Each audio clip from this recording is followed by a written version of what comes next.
اليوم طبختنا البامي الديرية بس على الطريقة الإدلباوية. أخيو المعذرة منكم يعني. أول شيء بنقطف باماتنا قطافا تازة مش شتلي مباشرة على الطبخة. الحلو بأكلتنا هاي إنه أشو خضارنا كلها قطافا تازة مش شتلي على الطبخة.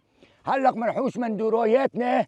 المندورة أهم شيء، المندورة العادية هاي بتعطي عرق حموضة شيء خيالي خيالي. شوف ما شاء الله. وهيك أواتيل البامي الديرية صارت جاهزة، مندورتنا والبامي. لنشوف عشو حصدنا من هالأرض. أول مرحلة من البامي أخيو بدنا نشيل العقب، نستأصل العقاب.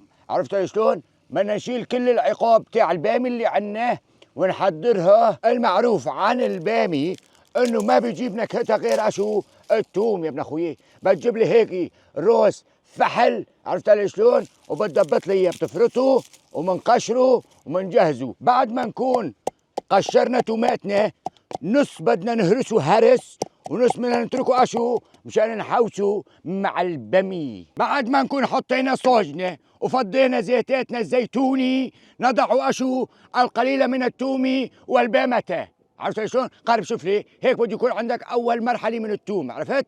بتنزلها وين؟ على النار. وبدها تطالع حصرا هاي التشي، اذا طلعت ما طلعت هاي التشي بيكون شغلك ما هو ندومي. بعد ما نكون حركناها هيك وزبطناها وتعشقت بالزيت الزيتون اللي حرشتهن مضبوط، عرفت شو تسوي لي؟ تتركها هيك تتأهد يا حواليتها. وبقى شو مسوي؟ منغطي طيبة بامتنا المندورة العادية لك ما بيجيبها غير عرق حموضتها. عرفت شلون؟ بدنا نجهز المندورة إذا الله يتسر مشان نحطها فوق البامي عبين ما تتحوس وتلوح. بعد ما تكون بامتنا اتحوست شو بدنا نسوي؟ بدنا نسلقط عليها المندورة هيك بهالشكل هذا ومن دون تحريك كالعادي. وايش بنسوي؟ بس بنفرشها على الوجه وبنتركها تعقد اخيو وتسقسق المندوره لتحت. بس قبل ما نغطي ايش بدنا نسوي؟ في عنا حركي، والحركي بركي.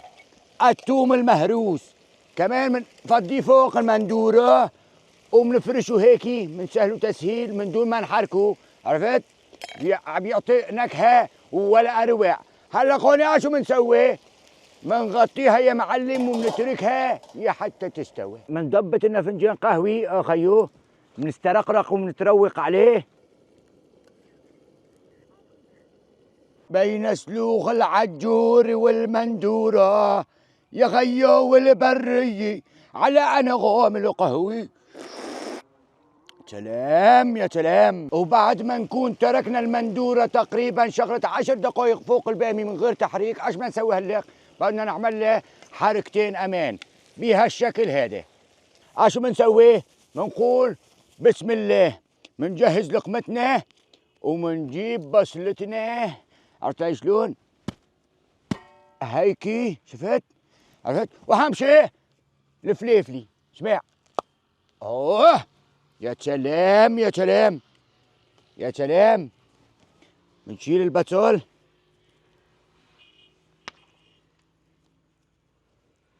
نك. يا الله يا الله يا الله يا الله يا الله. عيني تجيري بامات هيك يا خيو. اذا لك طلب عند ملك عرفت شلون عم مستعصي عليك بالموضوع، خذ له هالبامي الرايح بيه بترجع بيه عشان بصرف لك. وتفضلوا.